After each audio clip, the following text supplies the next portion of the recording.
Welcome into the End of Money podcast for KeenelandSelect.com, and this is for Saturday, June 17th, under the lights at Churchill Downs for Stephen Foster Night. 5 graded stakes races, nice card, and I'm Tom Leach along with Keeneland's Director of Mutuals and Simulcasting, Jim Goodman, to take a look at these races. And Jim will jump in the 5th race for 3-year-olds. It's the Grade 3 Matt Win, and they'll go a mile and a 16th. And usually you get some horses that didn't quite run to their hopes in the Derby that come back in this race.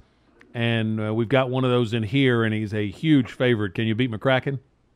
Yeah, I think he'll be more like 2-5 than 4-5 in the morning line. I don't think the morning line guy wanted to put him any lower, but yeah, I mean, he got slammed at the start of the Derby, lost all chances, and Ian just decided to forego the rest of the Triple Crown. Didn't really have much of a choice, and just gets him on the road back, and sets him up for the Jim Dandy and or the Haskell, whatever they want to go forward from here. And he looks like he's a solid favorite in here. And I wouldn't try to beat him in here.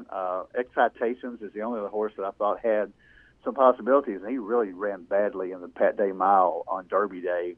Maybe he just hated the track. But coming out of that race at Keeneland, the 7 furlong allowance, he looked really good. He won by 4 1/4 that day. That's the horse owned by the Fairgrounds Racing Club, so you'd have 150 people probably in the winner's circle if he won the Matt Win at Churchill. But I think McCracken is a solid bet here. If you want to take a shot at a price, I would throw Excitations in there, but I think you just watch this one.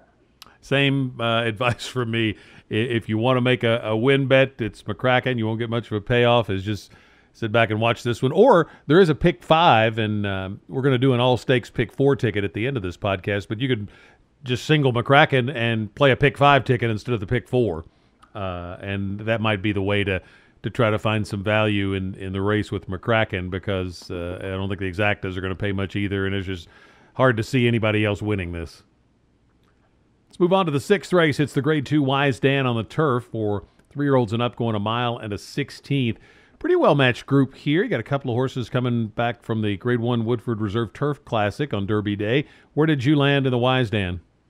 Yeah, I thought this one was very well matched, and I started to go with Kasaki coming off that Turf Classic. Kind of an even effort at 11-1. Was no match for Devisadero and Beach Patrol, but fits a lot better here. But I talked myself off, and I looked at a couple of stats here that I think are very important. And Ployven, the 7, is 4 for 8 at Churchill, or 2 for 4 at Churchill with 2 seconds, so never ran out of the money. And Thatcher Street is 4 for 8 at Churchill and has never run out of the money with 2/3 and 2 seconds. So I'm going to take those 2 horses in an exacta box. So with a 4-1 and a 3-1, and I think in a well-matched field you might get a $40 exacta out of that combination. I really like the fact that they won at Churchill. Bondurant has also won at Churchill. Kasaki hasn't. He's 0 for 3. So I gave the edge to those 2 who do have positive experience at Churchill. But I would also use, I think Thatcher Street sets up well. I think he stalks the lead off a couple of inside speed horses. I think Security Risk is going to go straight to the lead for Suge McGahee, and also I think Chocolate Ride is going to challenge for the lead. So I think Thatcher Street sits in the pocket there, and it comes down to him and Ployven coming down the stretch. I think a 3-7 exacta box might be one of the better bets of the night for me. This is a race where I could be tucked into several horses. I could probably wouldn't be the worst decision to go all in the pick 4, but I'm going to take Kasaki at the 5. I thought the inside part of the turf course on Derby Day and really Oaks Day too was not the best place to be. It seemed to be a little bit of a slower go down in that part of the track. I thought it was just kind of the opposite for the dirt, but I thought the inside was the worst place to be on the turf, and that's where he was. Soft turf, and he's had 4 works since that race. So I'm going to take him on a bounce back, and hadn't won at Churchill, but he's been in tough spots, so I think this might be a little easier spot. I'm going to take the 5, but I'm going to key him in exactas with Ployven, you mentioned, Conquest Panthera, which drops out of the Woodford Reserve. I'm also going to use Security Risk and Chocolate Ride. I didn't use Bondurant or Thatcher Street, 2 others that I liked, but just trying to save some money on the ticket. But I think those are viable contenders as well. but I'm going to take the 5 in here in the Wise Dan and then spread out in the pick 4. 7th race is the Grade 2 Fleur de Lis handicap for fillies and mares, 3 and up, going a mile and an eighth. Forever Unbridled is going to be the big favorite in here. I'm not real wild about horses that come from off the pace, off a long layoff, first time back. I think they can be vulnerable to the race setup, and so I'm going to try to beat Forever Unbridled with Carumba. They've run against each other, I think, a couple of times. Carumba's kept some good company, so she's not in over her head from a class perspective. She comes off a bullet work on the 11th of June, and just more of a vote against Forever Unbridled in this comeback spot. She's a year older now, so I'm going to try to beat her with Carumba, the 3 for Shug McGahee, and I'll use that one, Forever Unbridled, and also throw in Romantic Vision, do a 3-horse box in the race, because I think Romantic Vision was on the slower part of the track trying to rally up on Oaks Day and can run. Her race might be a little better than her, and I'll use all 3 of those in my pick 4 ticket. How about you in the Fleur de Lis? I agree with you on Romantic Vision. I thought that was kind of a hidden race there, the La Troyenne, where she did finish well and got beat by Big World. She had a tough trip. So I like Romantic Vision at a price of 8-1. But I did go ahead and take Forever Unbridled as a single in the pick 4. She just is too classy, I think, for this group if she's ready. And looks like she's got serviceable works coming back. And she's run well off a layoff before. She's had 3-month layoffs, 4-month layoffs before, I don't think, and she comes out of 5 straight Grade 1s. This one is a lot softer competition. I think it's a good spot for a comeback. So I'm going to take Forever Unbridled. I would use Big World, the 5, Romantic Vision, the 6, and maybe Walkabout, the 2, who's won a couple in a row, moving up in class, but she's won twice, once at Keeneland and once at Churchill. So I will use those 3 in trifectas below her, but I'm going to single Forever Unbridled in pick 4. Let's move on to the Grade 1 Stephen Foster. It's the 8th race on the card. Gunrunner's a huge favorite in there. Can you beat him? Don't know why. He's the second best horse in the world, behind the horse that beat him by a couple of lengths in Dubai, Arrogant. And Gunrunner looks like a legitimate 4-5 or 3-5 in here. There is a big if, and it's always these horses. We talk about this all the time from Dubai, and they gave him plenty of time. He ran in March, so he's had plenty of time to recover, and I expect him to run big. If he doesn't come back running, he could be compromised by some other speed in here. There's a couple other horses that are probably going to challenge him on the lead. Birdsong on the inside from Ian Wilkes only knows one way to run, and Stanford on the outside is pretty much the same way. So I think they're both going to go to the lead, and Gunrunner's going to have to probably sit back off them. If he's a little bit not quite back to 100%, I think it sets up for a horse that could come off the pace, and that would be Honorable Duty, the 4. Castellano takes the ride. That's a very good move up from James Graham, and James Graham won on this horse in the New Orleans Handicap back at Fairgrounds. So Honorable Duty, I think, might have a shot at picking up the pieces here if they really go out and go fast on the front end. I'm going to take Gunrunner, but I'm also going to use Honorable Duty just in case, because you're going to get a monumental price there if you can beat the big favorite. So Gunrunner's my favorite, but I'm going to take Honorable Duty as a saver. Yeah, I couldn't pick against Gunrunner either. You look at the workout pattern, and those are fast works by the typical standard for an Asmussen horse, and that tells me that this horse is ready to fire his best shot. 3 for 5 at Churchill, so he likes the track. Good distance. There's really, I just couldn't come up with a reason to pick against him. Now, I think after him, then there's no real consensus, I don't think, for who the next best horse is, which means that if you can be right on the exacta behind Gunrunner, then you could, turn a 3-5 shot in Gunrunner into, maybe a 5 or 10-1 shot in an exacta. So I'm going to try Birdsong. His last 2 races, he was against the bias at Keeneland, and so ran better than he looked. It was the only day I think there was a real strong closer bias.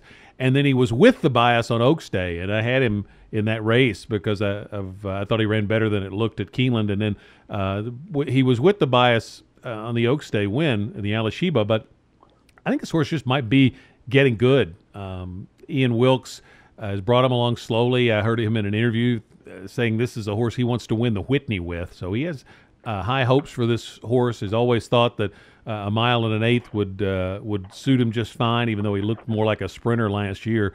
So I'm going to think because of that bias, they're going to get off of Bird's bit, and so I'm going to do an exacta box with Gun Runner and Bird Song.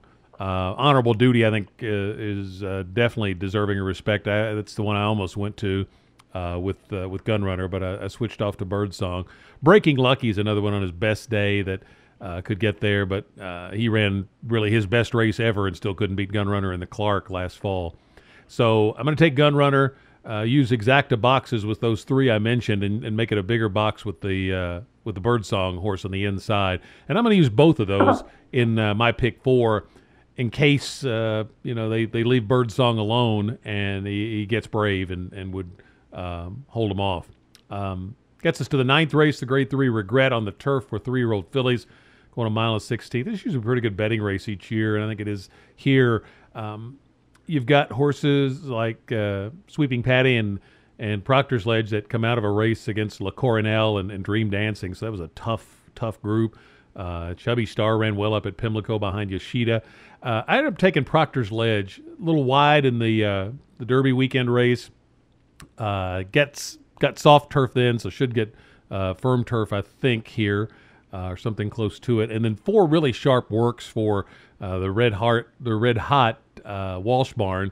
So I'm going to take Proctor's Ledge to give us his A race and win this, but I'm going to use him with Sweeping Patty, or use her with Sweeping Patty, Chubby Star, and Like a Hurricane, who I think could run well at a price. And I'm going to use all 4 of those in my pick 4. What about you in the Regret? Well, we've been pretty chalky in the pick 4 so far, so I'm going to tell you what I'm going to do in pick 4. I'm going to throw all in here because as we're recording this, I just saw a pick 4, a 95 to 1 shot win the end of a pick 4 at Belmont. So there can be something like that happens at Churchill, because I think the other races are pretty chalky. This one's more wide open. I'll give you my top 4 picks, and my top pick is Proctor's Ledge, the 4. I thought that she ran well against La Coronelle, but La Coronelle's not in here, and Dream Dancing's not in here. Proctor's Ledge is really tough, and she won a couple races at Gulfstream this winter, and came back here with high expectations. Hasn't really fulfilled those expectations yet, but she's had a couple of tough trips. So I'm going to take the 4 in here, Proctor's Ledge as well. Use her with Sweeping Patty. Chubby Star, the 12, ran a really nice race at Pimlico on Preakness Day and got beat by 4 lengths to Yoshida. Ran it, second at 18 to 1. So and beat Sweeping Patty, the 2, the last time out before that at Keeneland. So Sweeping Patty then comes back and runs okay in the Edgewood, again behind La Coronelle. So I think those 4 make sense, but those 3 make sense. Plus the 4th horse I would use is Savannah Bell, the 8 for Eddie Keneally. And she ran really well. She ran against those 2 at Keeneland, got beat by 3 1/4, but came back in an allowance race at Churchill at a mile and 8 and crushed the field by 4 1/4 at 5 to 1 a couple weeks ago on May 20th on Preakness Day. So I think Savannah Bell 12 to 1 would be worth a price. But I'm going to throw them all in there for the pick 4. It's not going to be that much. And if I had to cut it down, I would use those 4 horses, the 2, 4, 8, and 12. So the pick 4 starts with the Wise Dan, the 6th race. What's your pick 4 ticket look? Well, it's pretty simple. It's I'd use 3, 5, 7 in the Wise Dan. That would be Thatcher Street, Kasaki, and Ployven. I would single Forever Unbridled in the Fleur de Lis. I would use 2 horses, Gun Runner, the 3, and the 4 horse Honorable Duty in the third leg with all. So 3, 5, 7 with 1, with 3, 4 with all. I think that's $36. And as we spoke before, if you want to play a pick 5, you can single the McCracken, the 2 horse in the 5th race. So that would be a $36 pick 5 ticket. I'm going to use 5 horses in the first leg: Kasaki, Ployven, Security Risk, Chocolate Ride, Conquest, Panthera. Use the 3 I mentioned in the Fleur de Lis and the Stephen Foster. Take Gun Runner, and I'm going to use Bird Song as well. And you could single Gun Runner and cut the ticket in half if you want to save some money. And then in the Regret, I'm going to use the 4 horses I mentioned: Proctor's Ledge, Sweeping Patty, Chubby Star, and Like a Hurricane, the latter being the best price play for me. So I've got 5 by 3 by 2 by 4, but as I said, you could cut that in half if you single Gun Runner. And there is a pick 5 that starts in the 5th race, and we both love McCracken, so you could single it and play the pick 5. There are also 2 races after the Regret, and Churchill's got a late pick 5 that starts in the 7th and a late pick 4 that starts in the 8th. But, Jim, there is a hit it and split it game with for Keeneland Select customers, and that involves the all-stakes pick 4 that starts in the 6th that we talked about, right? Correct. So if you hit that, if you play on Keeneland Select and you hit it, you can get as many as 10,000 points. You split it with however many people who hit it. So it will be the pick 4 that we spoke about that ends with Regret Stakes. So look for that if you're a Keeneland Select players. We hope you are. Best of luck with your wagers. For Jim Goodman, I'm Tom Leach, and that is the In the Money podcast for KeenelandSelect.com.